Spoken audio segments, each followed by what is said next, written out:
Hey there, welcome to the Airstream. So I'm Rich, and right now I'm putting together the video that I should have put together days ago.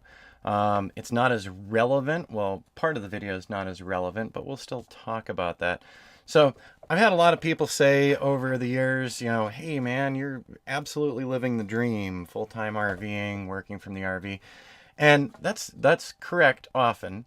But, just like anything else in life, there are things that aren't so much fun about it. I mean, you know, you still have to pay your bills. If you're not retired, you still have to work.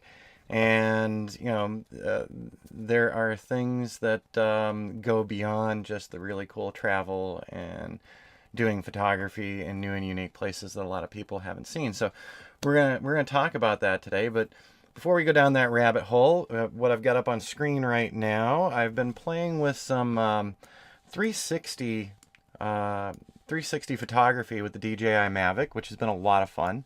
And off in the distance, we've got Granite Mountain here, and we've got Point of Rocks RV right here. So I'm nestled in there somewhere. And so been having some good fun with the DJI Mavic drone, and the software for putting this together was my Christmas present, so I got a little early and have been playing with it. So there's some of the fun for RVing.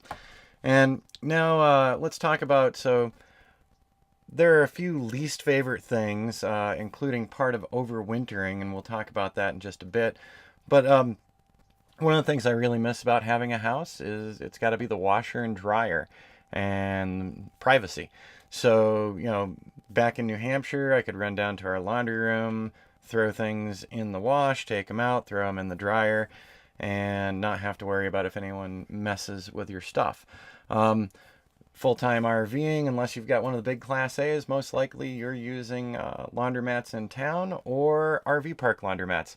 And yeah, not the greatest joy in the world. And you got to kind of sit down there and guard your stuff, and because otherwise people will take it out even if your load's not done. I actually had that happen yesterday. So before we get into the overwinter stuff, we'll just take a quick look at laundry day, and I'll come back. So I'll see you in just a couple of moments.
Okay, so there you go. That was Christmas Eve and laundry day. So it's part of the grind. It's part of what happens full-time RVing.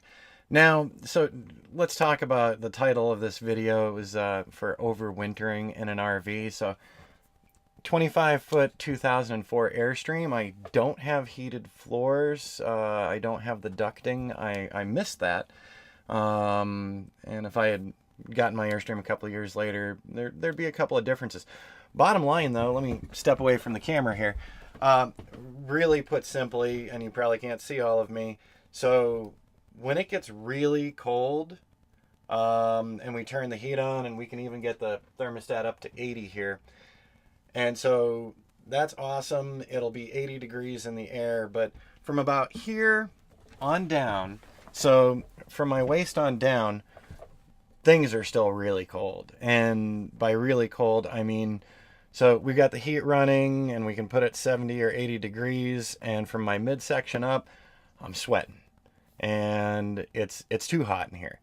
And from my midsection down, the floors are just absolutely radiating cold. So, one part of me is sweating and dying, the other part of me is feeling hypothermic.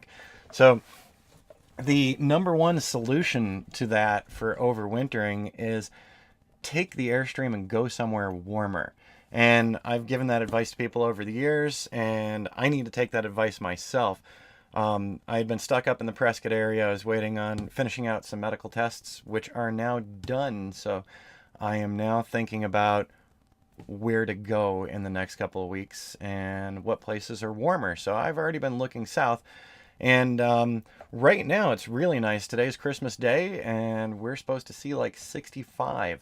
Like I said, I should have made this video several days ago, because several days ago we weren't coming above freezing for a couple of days.